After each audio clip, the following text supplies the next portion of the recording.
Hello and welcome to Seasonal Anime Impressions for Winter 2022, the first season of this year. Wahoo! And I get to regale again how much I suffered in this season.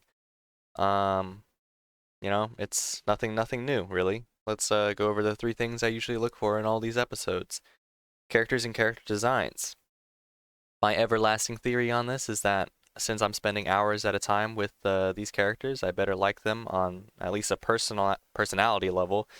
Design also very important because anime is a very visual medium, and you can't really enjoy it a lot if you just listen to it.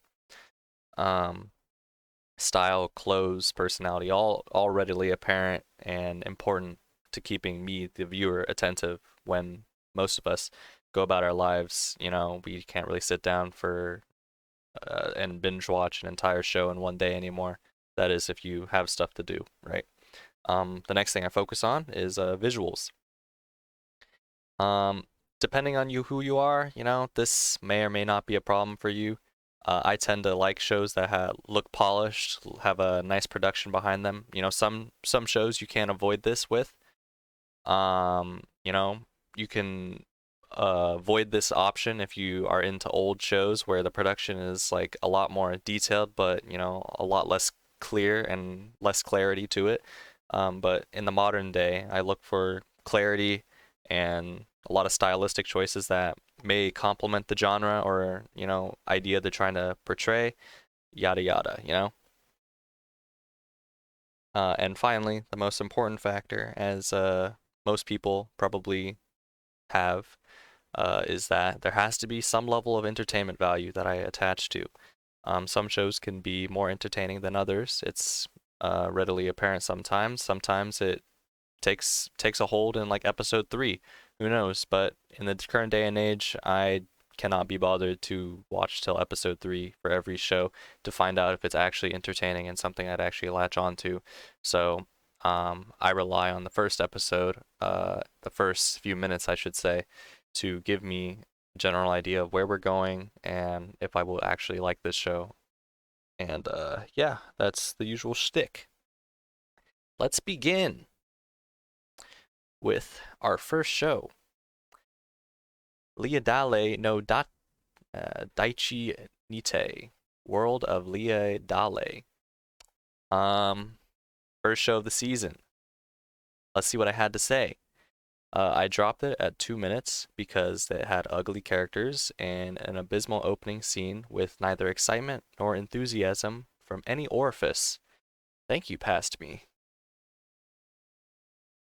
Yeah, I don't think there's much to say, considering that I'm very upfront with that opinion. Next, Irodorimidori. I remember really not liking this show, and I'm pretty sure I only spent 2 minutes on it.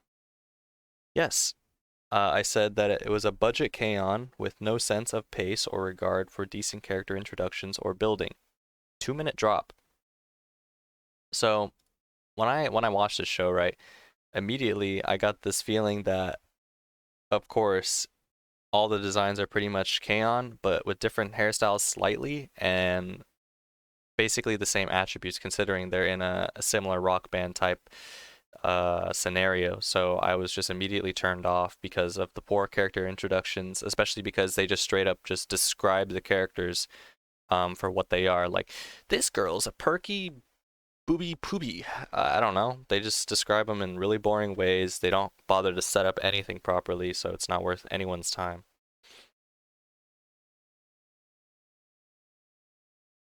Hakozume, Kouban, Joshi no Gyakushuu, Police in a Pod. Wow. Um, yes, expositional flashback within 30 seconds. Don't like the concept and don't think it'll go anywhere, especially with this beta MC. So, the thing about police shows in general, it's not like I have an aversion to police shows. My favorite police show, I guess, if you can call it a police show, is Psycho-Pass, which explores the genre through a sci-fi setting, and it also does it with a whole lot of more meta commentary and actually worldviews that I'm interested in. Not to say that it's like one of my favorite sci-fis of all time. I'm just saying that like the police ad or the police genre, or I guess the idea, is nothing new, nor is it entertaining to see in a comedy fashion, which this show is obviously trying to go for.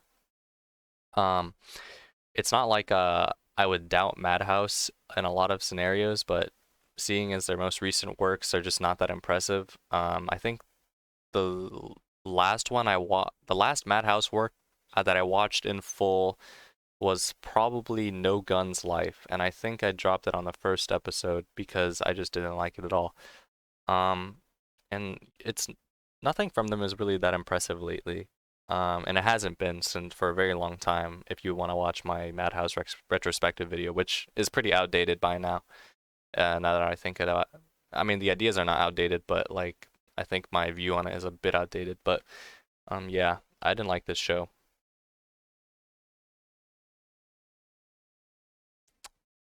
Teikou Penguin. Uh, I'm pretty sure this is just one of those short series that goes nowhere and just has nothing for you. Short comedy series that is just a low budget mess of ideas. I don't think anybody is going to be seriously watching this.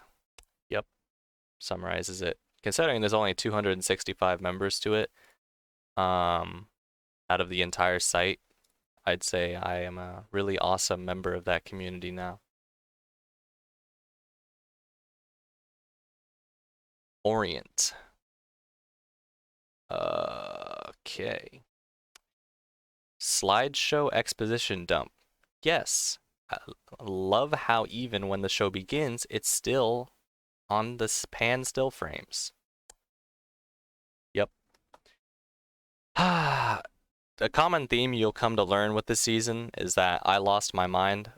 Basically, every time I started one of these shows, just every single time, without doubt in my mind, I would just get these garbage, just information dumps, exposition, just like the most terrible, mind-numbing garbage that you just want, actually just never want to watch a show ever again. It was just a terrible experience, and this show, I guess, is the very start of that suffering wheel of pain that I am about to show you. Saiyuuki Reload, Zeroin. Here we go. Melodramatic and ugly to look at. The voice actors do not match their characters. 2-minute drop. Leiden Films. I feel like Leiden Films actually has a backing behind them, or at least an audience. I feel like 8,000 members is a bit low for something of this caliber even. I remember some of the production wasn't like terrible. I don't think it was terrible. I think that like maybe the characters just looked a little bit jarring, if I'm being honest. But I feel like it's nothing like out of their usual stuff, if I'm being honest.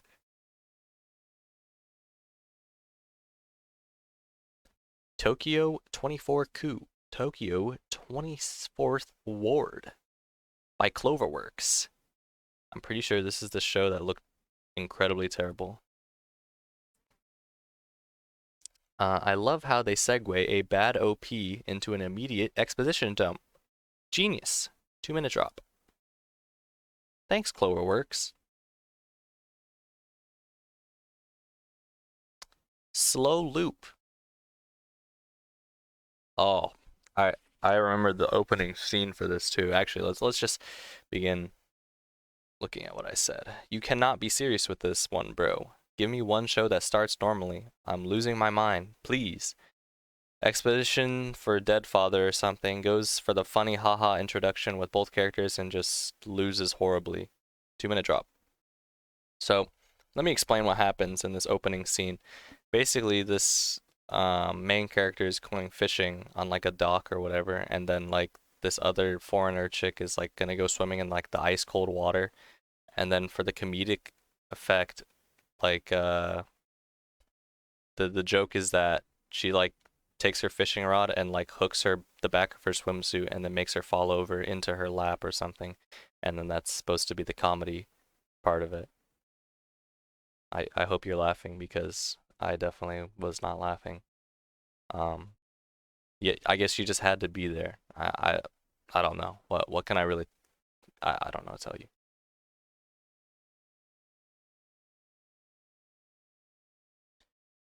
Shikkakumon no Saikyo, Kenja, the strongest sage with the weakest crest. Wow, what a great title! First show to actually open with some excitement, then immediately undercut it with awesome background context and expositional dump. Awesome! 1 minute drop. You know, when I first watched this, actually, I thought it was sort of like going to be a Fate ripoff because of the crest on his hand, but then it's just like, no, it's just most definitely not that. And it just turns out to just explain the lore behind the crest on his hand for the next 1 minute, and it's just a boredom fest. Maybe try again next time, JC staff. Try again next time. I'm sure someone will enjoy it. Ninjala TV. Yes! Another show that opens with a long exposition dump. Such an awesome concept. Storytelling device. Woohoo! Yup. Thank you, OLM. I'm so glad you didn't adapt more Berserk and you made Ninjala. Thank you. Oh, that's not it. I'm not caught up with that, or nor do I intend to. Dolls Frontline, or Girls Frontline for English, because Dolls is not good enough, I guess. Oh, can I please have a show that doesn't open with the same garbage information dump? Please, I'm begging you. 50-second drop. I think this is the point where I start losing my sanity in my seasonal watching process. Because, you know, when I watch these shows, I'm just going like one after the other. I'm not stopping. I don't even bother to read what they're about. I don't even bother. I just type in the name and I just go. I don't even bother. Um, you know, and I just cease to be surprised. Q! Exclamation mark. Okay, I wrote something for this. Actually opened with a lot of excitement and build up to a cool thing, but twist your expectations by transforming it into a voice acting show or something. I was on board for a little bit with the concept, but both of the characters and their design, or both the characters and the designs were just not doing it for me. So yeah, so this show opens up with like some cool fantasy sequence of like I'm pretty sure a boat ride chase, and it's actually pretty cool. I was interested for a little bit until they started with the voice actors of the show. And I have no problem with like shows based around production. I love Shirobako, and I think it's definitely in my top 10 shows of all time. So I have an affinity towards some of these types of shows, but I was just not a fan of either the voice actors who were doing the voice actors, nor was I a fan of their designs, which, you know, were not ideal. Considering like I think Shirobako is far from realistic in terms of like I guess most of the design. Actually, no, it's pretty realistic on the designs. I'm talking about like some of the characters' hairstyles are a little bit jarring, but everyone in this show is just absolutely just like, bro, they got like 50 different colored hairs. The pitch of their voices just don't match the character. I don't think it's for me, honestly, because they changed my expectation of what the show was actually going to be too quickly, and then I just was turned off because I just didn't like how they did that, I guess. Um, you know. Akebi-chan, no Sailor-fuku, Akebi's sailor uniform, another Cloverworks show. Oh, this is the show with the garbage production. Yep. Holy smokes, Cloverworks really burnt their budget or something. This show looks like garbage, polished to look nicer than it actually is. I guess making that shadow show really killed them or something. 3 minute drop. Cloverworks, you never cease to fail me with your awesome shows. Kaijin Kaihatsu-bu no Kuroitsu-san, Miss Kuroitsu from the Monster Development Department. At first, I didn't get the topic or conceit of the show, but eventually it clicked and I still didn't like it. It was just her presenting information on a silver platter, but it's related to the actual show, so I didn't realize it. In this show, I just felt like it was just a lot of talking. So what I meant in my comment was basically like the way this show is set up is that basically her lazy boss is giving her bad monsters to present to like the council of like monster development, and like she is basically giving presentations on these terrible designs, and then that's the entire show, I'm assuming. And I was fooled for a little bit because I'm like, okay, she's just explaining it, right? And then it clicked with me that like this is all just a giant exposition dump in the form of plot, right? Because she's explaining essentially every monster's like ability or whatever in like an enthusiastic way, but it's still just an information dump at the very end of it. So I was fooled for a little bit, but you can't fool me. I'm the pretentious anime fan.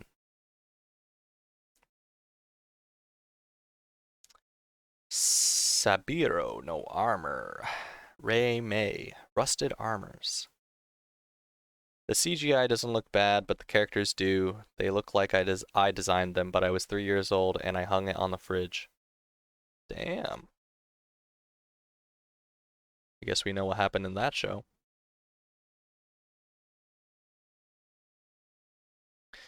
And now we get to the funny show that everyone and their grandma is talking about because it's the funny romance show that Cloverworks is working on again.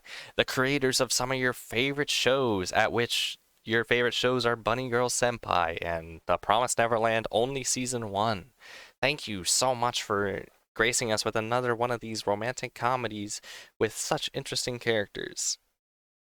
Now, I just want to preface this by telling you that I was gonna turn this into like a separate rant video, but I just scrapped that idea because I felt like it would just be more efficient to just do it in here. So, I have written an entire mini essay in my comments section, and we're gonna go over it right now. Okay. So, the show right off the bat opens with flashback because that's what you do when you got a really bad show. You got to open the first scene with a flashback to get the viewer knowing the context of someone who we don't even know yet. Like we literally just met them and we don't care about them at all. So we have to open with a sappy flashback, right? And the first, okay, I guess I'll continue with this flashback thing because it is relatively important. Why the hell would you open with a flashback with a character that we do not care about nor find interesting? Because one, the entire idea of I guess like an emotional flashback, which what this is, right? Is that he is basically setting up this entire idea of like I am attracted to a weird hobby, which is making or painting dolls, making the dresses or whatever, right? And he is traumatized by a singular experience with a singular individual that completely shatters his worldview on basically human relationships or whatever. And I don't know about you, but I don't know how traumatic it can be if one girl in your when you're like 6 years old or like 7 years old, like just poops on your parade for having a weird hobby, and then it just affects you for the rest of your life and makes you just an incapable like individual. I don't know the psychology behind that, depending on how traumatizing that actually is, because some people handle it very differently. But I'm not buying it. I didn't buy it at all through that flashback. So you've already lost me through the flashback, and you've already lost me with the motivation behind why he is incapable of interacting with a lot of people. So we're already off to a bad start. And now we get into the actual big flags that I wrote down as I meandered through the entire episode, because I did finish the entire episode, believe it or not. Otherwise, I wouldn't have bothered. The first big red flag was when he spit out his tea because his grandpa asked if he had made any friends yet. I don't know about you, but I don't think that's relatable. Not having the friends part, but the I have to choke on my tea because that question was so out of nowhere. Holy crap. So yeah.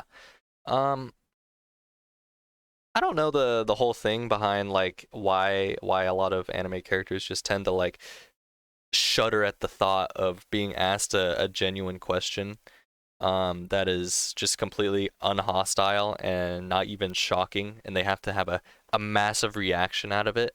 Because like I just am lost for words as to how a lot of people are raving on Reddit about how this show's relatability factor towards, I guess, their otaku relatability factor to this character is just so off the rails, or it's coinciding with their ideas towards how they view humanity, but they're raving on Reddit and completely engaging in social relationships. It just makes the opposite of sense, but go them if they're putting themselves out there.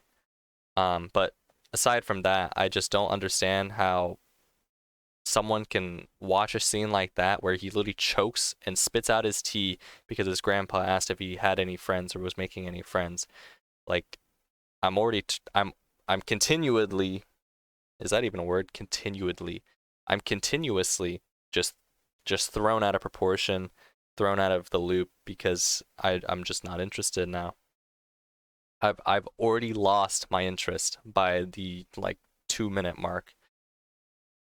Second red flag, when the MC becomes a bumbling mess of an individual when he even remotely interacts with a person of the opposite sex. Chotto mate. I don't, like, really? Really? Every time he interacts with even a human remotely, just like, it doesn't even matter, because we see when he reacts, or he interacts with the men in his classroom when they ask him to do the stuff or whatever. It like clean up the classroom after and take over their duty. He has no problem interacting with them. He's just trying to avoid an awkward conversation. But only when the person of the opposite sex interacts him, he becomes like a mess of a human that cannot interact properly. He's never seen a woman in his life, never interacted, so he just cannot operate properly. Tell me I'm supposed to believe this.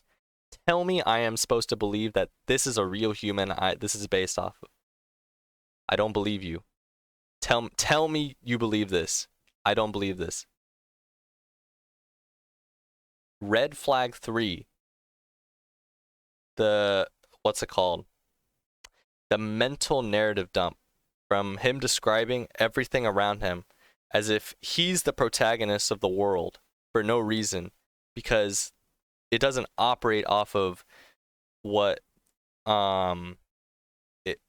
the thing is trying to operate off of. It operates off of him. Everything operates off of him and him alone, and this doesn't even make remotely sense because like this is not a substitute for a character introduction. This is not. How is this even a substitute? The idea that you are basically taking the time to not characterize this dude is just apparent, and you're just trying to avoid it by turning him into Ishida from A Silent Voice, which I go over in like one of my other points. But like, this is a red flag because it shows the viewer, or shows me at least, that you cannot describe or basically create characters in the show without outright describing them. And who wants to see this? Like, literally, who wants to see this? This is not a clever or simple way of doing it, right? This is not, we're not talking about some very lighthearted comedy. We're talking about something that will outright turn into a romance sort of drama eventually, right? Lighthearted romance drama is what I'm going to be calling it, I guess. This isn't the way to introduce any character in general. Like, explaining who they are and what they do on a day-to-day basis is not characterization. Showing me what they do and then basically relating it to the actual plot is more interesting. And I'd like that a lot more than him saying, we live in completely opposite worlds and we live completely separate lives. She's everything that I'm not. Like, why? What? Why? I I'm lost for words. Why we have to do this? You could have just as easily just shown her be an outgoing girl towards her friends, and then you could have been done deal with it. You didn't have to go with the whole sappy just cry story of him just describing every student in his class as if they're um like I don't know, cattle or something like that. This is Bessie.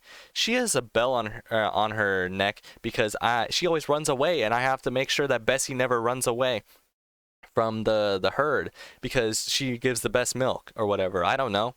Like, do we really need to describe it if we're describing a group of cows? I don't think it's necessary. Like you see how silly this is, right? I'm not the only one. Um, Red flag 4. I'm starting to think this character is similar to Ishida in a silent voice, but more stupid and none of the tact put into his characterization. So here's my Ishida point, right? Ishida is this person who's completely devoid of the natural interactions that you would pretty much have in a high school setting because of trauma that we learn about at the beginning of the movie. And essentially that trauma is a flashback, but it is plot relevant, right? And not to say that his trauma flashback with the painting dolls thing is not plot relevant, but the more time you put into something like Ishida's flashback or Ishida's like entire narrative behind why he is the way he is, puts into perspective exactly like what is his view towards the society around him. Because it's not like we open directly with I forget if the movie opens directly with him being in school and bullying the girl, or if it starts with him almost committing suicide. I'm pretty sure it starts with him committing suicide, which sets up ideally what you want, right? You want to be like, oh, why is he at this point, and what are the steps he took in his life to reach this point? I'm pretty sure, right?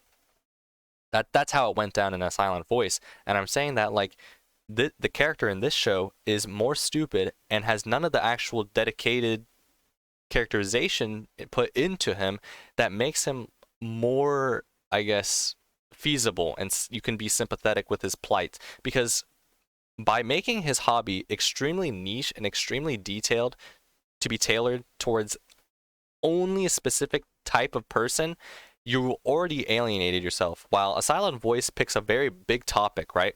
It picks bullying as a blanket term, right? And everyone in one way or another has come in contact with some form of harassment or bullying. It's pretty much a guarantee. While painting dolls and being made fun of by your friends is not so much relatable. I mean, you can have hobbies like, I guess, if you played golf, right, and some kid called you a wealthy rich kid that, you know, played a rich sport. I mean, you might have found that traumatic as a kid, but it's not a sport. It's an art that he's doing, and it's very specific, and only a certain amount of people will either relate to this because they did either pottery or they did like, I don't know, painting or something. They have to do something very specific related to this, and also had to have a specific childhood trauma that also related to this, and they can relate to the scenario that he's going through, which is completely out of proportion, right? Red flag number 5. Main girl in her first actual plot related conversation with dude, she becomes a plot device and decides to establish the actual precedent for her being in the show. Frankly, I thought her design was alright and kinda emitted this lighthearted gyaru thing, but it seems her actual purpose was to just be the device for Gojo to actually grow and operate off of, which isn't necessarily bad, but raised questions in my head towards the effort to characterize main dude and wasting the potential of main girl at the very start. So let's break down that. Basically, in their first real conversation, I'm not talking about the desk conversation because that was just to set her character up and give her the word and the information dump, right? The first real conversation they have is when he's cleaning up the desks and she comes to help, and then he becomes a bumbling mess as per usual. And then her introduction is that she is sort of a makeshift therapist of no caliber and decides to just to reinvigorate this idea of self-worth into him without actually him learning it himself. And that's a problem, I think, because let's just take into perspective, right, that the idea of her immediately being introduced only to support his personal growth is a bit jarring because, one, we don't even know this girl. Two, we don't even know why she cares enough to even talk to this dude since he's like a lonely otaku in her class, unless we later learn that she is a caring person and does this to all people. Otherwise, she would be friends with like literally everybody. We don't know this yet, but she seems like a very popular girl according to our MC who gave us his information dump. So, when we have this sort of idea of her being a very sociable person, but also with this little sadistic attitude at the same time because of her, previous introduction scene of her falling on the desk next to him, it seems rather odd to start her character off as a device off of, or at which, what's his name? I don't even know. His name is like main dude, Gojo. Her only purpose is to operate Gojo. Like, she is the controller right now. She is the joystick at which Gojo is now going to operate off of for the entirety of the rest of the episode, because throughout the episode after this point, Gojo repeatedly has this flashback. Yeah, awesome flashback, I know, of her saying these exact words. And why would we need that? We just met her. We don't even know why she's doing this. We don't know anything. Like, why is she? Why? Just why? It doesn't make sense why you would waste the character like this. Why would you waste it? Like, she already had a fine setup. All we need to do now is make sure they have a clean introductory relationship at which she doesn't like do anything erratic or do anything crazy because she doesn't even know the dude. And then she just drops this information bomb on basically becoming a makeshift therapist for no reason. It's just silly. It's just so silly. Red flag 6. When he finally enters the sewing room and Kitagawa enters, all sense of reality in the show is thrown out for the purpose of comedy, which of course doesn't even remotely land unless you are like 12. So now we have an inherent problem on our hands, one being that it is no longer a grounded, light-hearted romance narrative, and two, it is readily apparent that I will not be enjoying any part of the show going forward. Okay. So, what I don't understand is why did we have a very grounded show to start, right? Everything in the show makes sense. There's no like over-the-top comedy sequences or like gags going on, right? It's just, your average garbage, seasonal romance show, right? And then we throw in this interaction between them where Gojo is working on a dress for his doll, and then immediately when Kitagawa opens the door or something, he immediately just goes into this spastic, frantic mode where, oh my god, woman enter the room, burn, burn, his alarms are going off in his head, woman enter the room, and he just goes into this frenzy, just like becoming an absolute buffoon of a man, and he just drops his precious doll, at which I don't understand why in any universe he would drop his doll, because if he's so attached to it where he's at the point where he's talking to the doll and perverted towards the doll, I feel like he would pay extra careful attention to it. That's just me though. So he drops the doll, falls out of his chair. It's like one of those Vine scenes where or a Vine where like someone says like a really unfunny joke, and then the Vine boom sound effect, and then the guy like just blasts out of his chair like whoo boom, like like it's just completely just, it falls flat first of all, and then they have the gall to add the stage lights on it too, as to make it more dramatic and comedic with the funny music going on. Like, no, like literally no. Nothing in that scene has portrayed it to be where I'm like, oh my god, are you serious? A woman walked into the room and he just dropped his doll and then he did like a long jump. He did a backwards like pull jump to basically catch the doll midair, and like he had the momentum to go so fast, he like crashed against the wall. It was crazy. Because of course, he would basically Olympic dive, Michael Phelps dive to catch that doll. And basically it would be like, oh my god, no way she saw him doing the doll. It's such a tense moment. Oh my god. Like, who is liking this? I want, raise your hand if you like this show. I need to know so I can immediately block you. There's no way. There's no way. I just don't believe it. I don't believe any sane human is watching this show. But then again, it's the most popular show of the season. That's not Attack on Titan. Oh god. Red flag 7. If this show is constantly going to reinforce themes of self-worth and confidence in yourself, wouldn't it be better to make this just a depressed guy instead of a slightly introverted dude with a strange but unique hobby? I say slightly because he is not even close to being a hiki as he attends school. So, this is just a light nitpick, I think.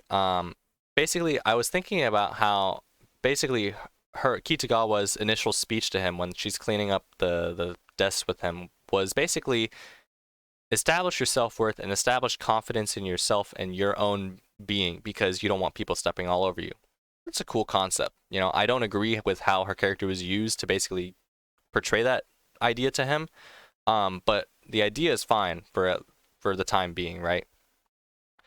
I feel like this idea would work more if this guy was a hiki, which means like basically a shut-in, and a depressed dude, because it doesn't really make sense when he doesn't really seem to have a severe case of like autism or something where he can't interact sociably with people, like completely. Like he obviously does have some form on the spectrum, like maybe like I don't know how to categorize it, but he seems introverted, but not in the way that like a hiki would be introverted, right?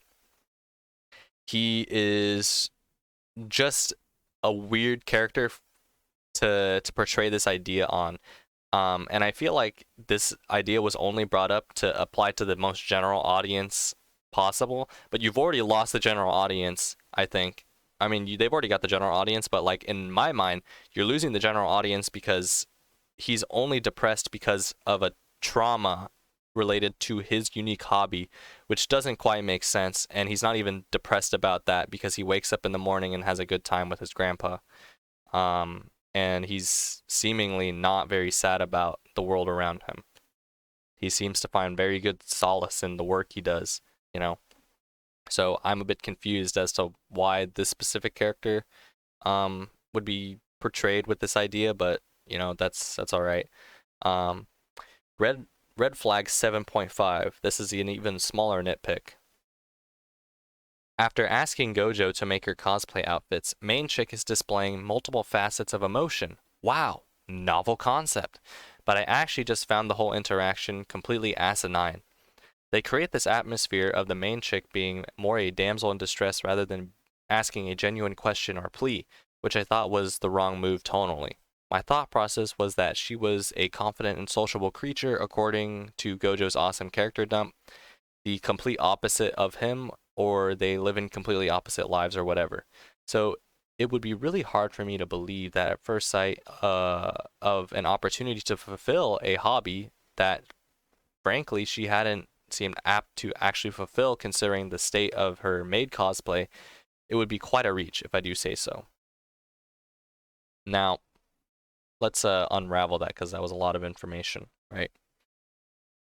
So basically when she asks him to basically help her or make her cosplay outfit, she gets all like sappy about it, right? And I wish they did not make her like get down on her hands and knees for this, because it just paints it as this scene that seems wrong according to her character. Because as I said, right, she is a sociable gyaru, sort of like very sociable creature according to what Gojo says and what was portrayed in the show, right?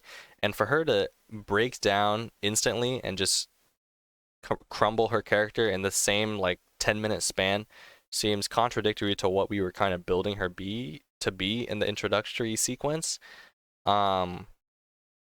Like if she was confident in her work, she wouldn't immediately just take offense to how Gojo was criticizing her on her work or her seamstress work, right? And she would be like, yes, I'll take this into account or whatever. Like, she doesn't have to be professional about it, but she doesn't have to break down crying like she did. Like it's not like he's completely insulting her. Like, it just doesn't even seem realistic to me to even assign this. Like, not to say that it's meant to be entirely realistic, but like, we have characters here that are not really fulfilling the idea that they're portrayed to be. So I think it's what I said was that it would be a reach to uh basically portray her in this way, making her a damsel in distress. That's what I'm essentially saying. So, red flag 8. Instead of actually displaying his emotions after she pours a bit of her heart out to him, the show immediately cuts to flashbacks from all throughout the episode. It's crazy how I just saw that 5 minutes ago, and now you are showing it to me again. Thank you so much. So after, here's the thing, right? We get to see, we literally get to see moments we just saw. Like, why? Is our budget so low that we have to reuse scenes from the episode we are currently on? Is that really necessary? I have to understand for an emotional peak, right? I mean, I didn't write this down as a red flag, but there's crying in the first episode, which is already a sign that it's going to be a terrible show. But second of all, or I guess primarily, right? Whoa, this is just lazy. This is just not even real. Like, when I think about the idea of using just the same footage we just saw no less than 10 minutes ago for an emotional flashback, it just doesn't even make sense. Why would you do this? It doesn't even make sense for the character at the point in time. Like, just show me his face, I'll understand what he's doing. He's not rapidly thinking about. Okay, let's just think about this in a real life scenario, right? Someone just poured out some important information, right? Or had a passionate speech, right? Are you in your head going over every single past event you've had with them, or it like as when you're beginning to speak to them or thinking about replying to them, are you just thinking about every single moment, like playing like a really sappy wedding song or whatever in your head, like, oh, the roses bloom and we're frolicking through the flowers, and then we're just looking at, oh, that one time we were in class and you dropped the pencil, and then I saw you saw you pick up the pencil, and then the other time I asked you to borrow your eraser. Oh my god, it's so great. I mean, tell me I'm wrong. I, I don't I what? Like, hello? Okay. Um red flag 9, I guess. His actual response to her distress signal was to completely throw out his entire personality towards women and people his age in general and become a confident beam of fluid sentences, determined face, and willpower. All completely devoid of how we saw him literally 2 minutes ago. I'm sorry to tell you this, but people don't change their entire personality structure in 2 minutes just because someone gave you a compliment. I mean, sure, I can believe that his self-worth may have come from, the mental improvement from her compliment, but that doesn't necessarily translate to a real-life scenario at which he is forced to react. It's just so silly that I even have to go over this, but I saw it coming anyway. Why do shows create these characters just to throw it out in the same episode? Some loser is going to say this is character development, and you are just so wrong and stupid. I'm not sorry. Character development is when Sato, from Welcome to the NHK, finally leaves his apartment and joins the workforce, and leaves the Hiki lifestyle. At the end of the show, the very end, all throughout NHK, it was repeatedly shown that people stuck in their ways are not going to budge easily. And if I am to believe that Mr. Sewing Extraordinaire has been traumatized since he was a kid because of a girl insulting his hobby, I find it extremely hard to believe that his mental would change in 2 minutes. You are a loser if you think this is some heartfelt and passionate writing. Yeah, I think I explained that pretty well because I was very angry. I just at a loss for words, really. I just don't understand how they can take this bumbling buffoon who, at the sight and presence of a woman, will completely lose sight of his entire being and just go into just primal state. And then when she breaks down crying and has a heartfelt speech to him, then he just turns into this Sigma male, just like alpha Chad, confident dude. Like, where is his character? I don't understand. And then the next scene, he just turns into the same guy again. So a very insecure individual. Like, why are we going back and forth on this? People don't do that. People don't act this way. People don't interact in this way. It brings me back to this Miyazaki quote where I guess I'm paraphrasing a little bit, but in order to write characters, you have to watch people, right? You have to understand people. And have these people interact, be writers of this show, or the manga, I should say, ever interacted with a single human being? I mean, again, it's fiction, so it's not meant to be entirely realistic. But since we're trying to stay grounded here to some degree, and we're not completely throwing out the I guess reality behind whatever people are seeing. It doesn't even make remotely sense. Well, what does this even mean? What does this even mean? I can't. I just can't. And then I write a final note which says, I will be dumping on Cloverworks until they make a good product again, I guess. What happened to the ambition behind The Promised Neverland? And what happened to the great character interactions in Bunny Girl? Are we just still on our victory lap from those shows, or what? Because I'm pretty sure nobody liked The Promised Neverland 2, and I specifically hated the Bunny Girl movie. These guys are becoming more inconsistent than JC staff lately.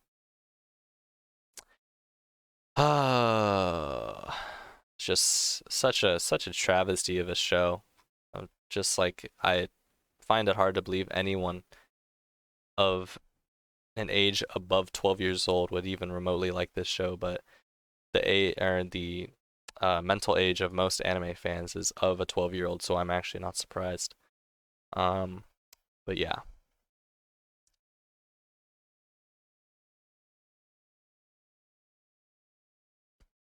And we're finally moving on to the next show because I spent like 20 minutes on that one show. Futsal Boys! Exclamation mark! Exclamation mark! Exclamation mark! Exclamation mark! Exclamation mark! You have to have 5 of them, or else people won't get it. People won't get the exclamation behind it. I don't think players usually jump 50 miles in the air to do a bicycle kick. 2-minute drop. I'm not even going to bother going over it.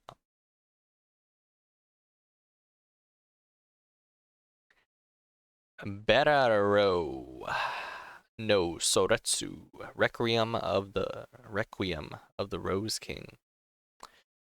And we are back to our regularly scheduled exposition flashbacks. 2-minute drop. Next.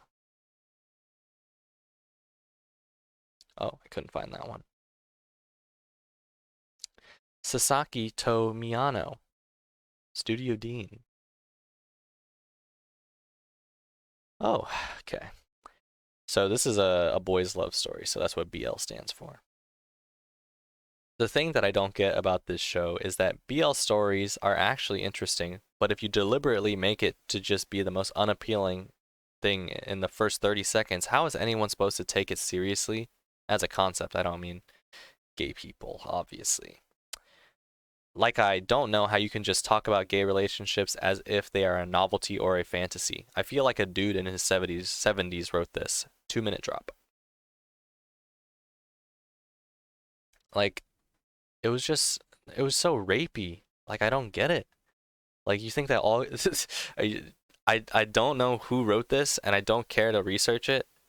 I just don't know why they just in the first like 5 seconds they just made it so rapey for no reason.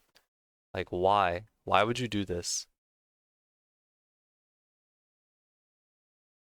Ah, we get our first can't believe this isn't hentai show. Actually, Oji no Honmei wa Ayaku Reijo. Game World Reincarnation. Sex on the first night. Oh my god. Ah. For a hentai, there sure is a lot of talking. It's also a lot of annoying talking without sexual content. It's 4 minutes of intro dialogue and scenes. Then it's busted down sexual style time. I don't even get how you can fail to do the one thing your show needs to do. Thank you, past me. I actually don't get that either. Like it's a short show, right? Like it's not even that long. And the entirety of it is just completely dedicated to nonsense when they could be doing the horizontal monkey dance. I don't get it. It's also rapey. Finally, we get to talk about funny recurring show Shingeki no Kyojin, the final season, part 2. I love the show. I genuinely think at the current point, because I've watched 5 episodes so far, I've been caught up from week to week. I genuinely think that it might have the potential to be a 9 for me if it keeps up the pace of being, really good episode after episode. Some of the episodes are not that great. Well, I mean, not that great as in like they're not like as amazing as like some they could be. Like for example, episode 4 is based entirely in a flashback, but I don't hate it as much as I hate other shows because um the flashback is never before seen footage, it's not reused, and it actually has a lot of stylistic elements that, are at least borderline interesting, even though the episode is just basically them talking for like a very long time. Um, but I think Attack on Titan right now is at its peak, like really. Um, I was not a fan of the initial art style or the changes made to how Attack on Titan looked when Mappa took over. But now that I'm seeing them in their full-fledged dedication to this show, part 2 it is. I didn't like part 1. Part 1 didn't look that polished, but part 2 is looking real polished. I'm really enjoying how this show is shaping up to be right now. I can't really sing enough praises about it without spoiling a lot of its information. But basically, one of the most important historically, right? One of the most important shows in anime history is coming to an end, and I am here to witness it live on national TV. I am here to witness it, end, and I'm very happy to be here. What a great send off if it has a great send off, right? I've heard that the end of the manga is not the most ideal for most people, but I tend to hate most people, so maybe I'll like it. Who knows?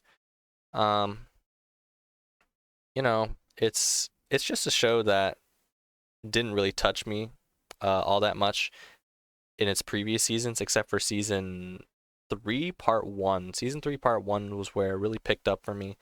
And said, "Wow, this show has the potential to actually breach my 8 or 9 category. It actually has the gutturalness, the entirely just I guess the quality over longevity type of thing. It can keep hitting me with new ideas that I'll be interested in, And then after that, it was season 3, part 2, which I didn't like at all. But after that, the final season probably looking to be real good. And if you are an Attack on Titan fan and have not checked out the season yet, I highly recommend that you do because I think that the show is currently at its peak in terms of quality.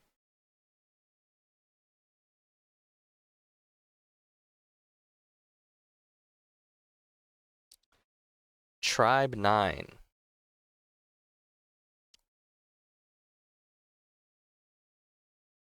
50-second drop, another exposition dump.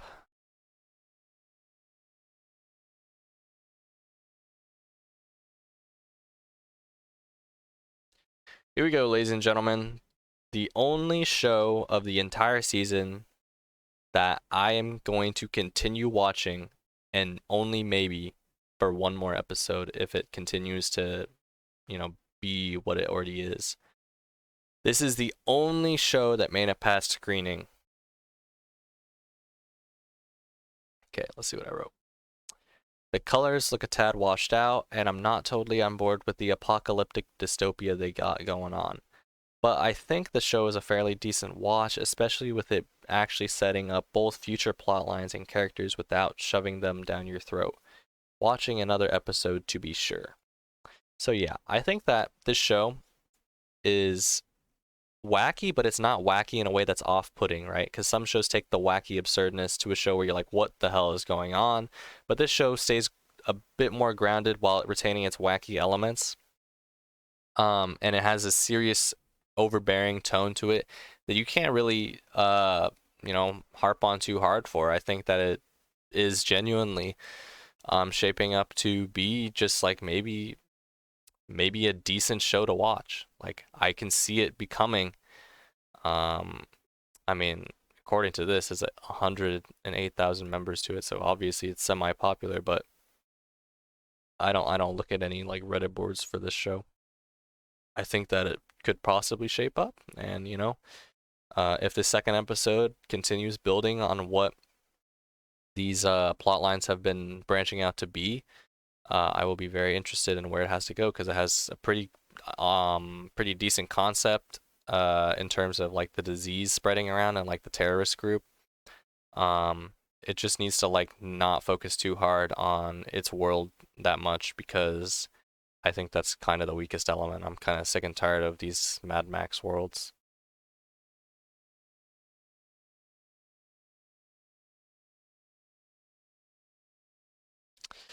Genso Sengokushi Tengen Rei Shinki Fantasia Sango Realm of Legends. 2-minute drop exposition dump.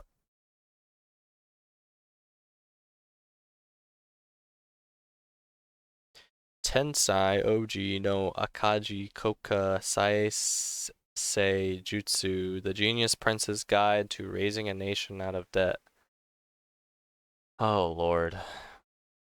2-minute drop, boring character designs, and not interesting concept. Also, they tried to rip off Adventure Time intro with the intro sequence and horribly failed. Yeah, they messed it up with the CG. It was very ugly to look at.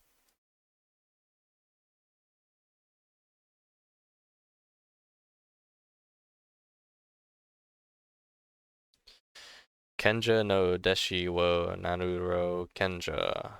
She professed herself pupil of the wise man, Kandenshi. 1-minute drop exposition dump.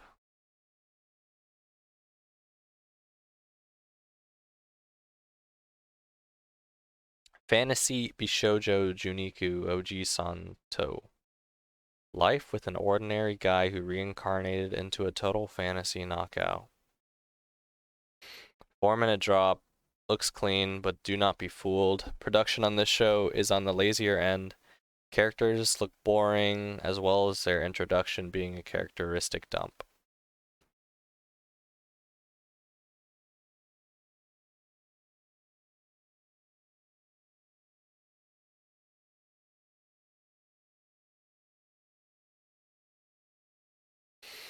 Oh, forgot to name it.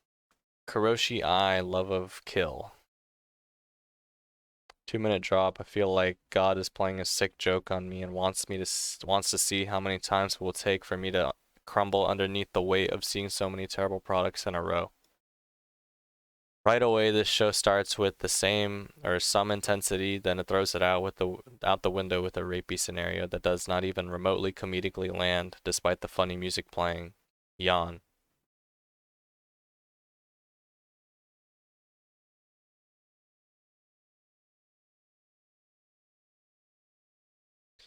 Atasha, Kawajiri, Kodama, Dayo, Dangerous, Life Hacker, No, Tadaratara, Saikatsu, I'm Kodama, Kawashiri. 10-second drop. The first 1:30 of the 4-minute episode is the OP, then it cuts to the character introduction, the most boring tone possible, production, but I feel like you can literally, if you like skip around in this seasonal impressions thing, you can hear the life just leave my soul at some point. You can just hear my voice just like become incredibly monotone I mean more monotone than it already is, and just depressed. Ryman's Club, Salaryman's Club. I thought it was going to be a drama-based badminton show right off the bat, but it seems I was mistaken because 8 minutes in we are still doing nothing and just talking to random characters.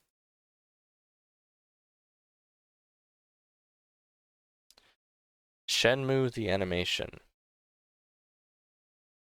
I actually got 17 minutes in on this one, and I was actually interested in this one because Donkey's videos were pretty funny on it. So I was like, okay, it's a Crunchyroll original, quote unquote, and no one's watching it according to this, which is quite sad. I thought it was actually, it had a good beginning. Let me just see what I said. Up until the father's death, I was actually on board with the show. It just felt like an average show, which by my standards is worth watching. The scene progression was pretty fairly done, and I liked the characters for what they were. It was only until the moment that his father died where it started to get mundane. For one, the dude doesn't seem to care at all that his dad died. I mean, I don't know about you, but after several days of your dad dying, I'd imagine you'd still at least be angry or sad that he was just murdered and not going out to eat ramen with your friend. The dialogue is completely off the rails with dumbness. I don't know if the dumbness of the script is be on purpose or if it's just be stupid. I don't know. And the final show, Delicious Party Precure. 1-minute drop, boring character intro, plus production sucks. Holy smokes. Okay, time to do the outro. So, what did I think about this season? Well, if you can hear the tone of my voice, you know that this is more suffering than any sane human can do. And I don't know how to tell you this, but this season also sucks. I know last season I said there was nothing worth watching, and I still stand by that. I think that this season also nothing worth watching really except for Attack on Titan if you're into the recurring series type of thing. Um, and then that one show I also mentioned, let me see where it is. Sabikui Bisco. It's also worth checking out for at least like maybe 15 minutes if you're interested in an apocalyptic dystopia that's not really that great of a concept, but interesting enough to turn your brain off too.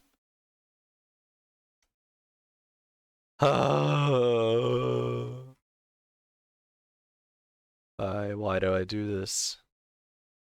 It's terrible. I'm only hurting myself. Look at that ratio though. 334 drop now. The ratio is bigger than it has ever been. I'd imagine I drop more. By the end of my career, right?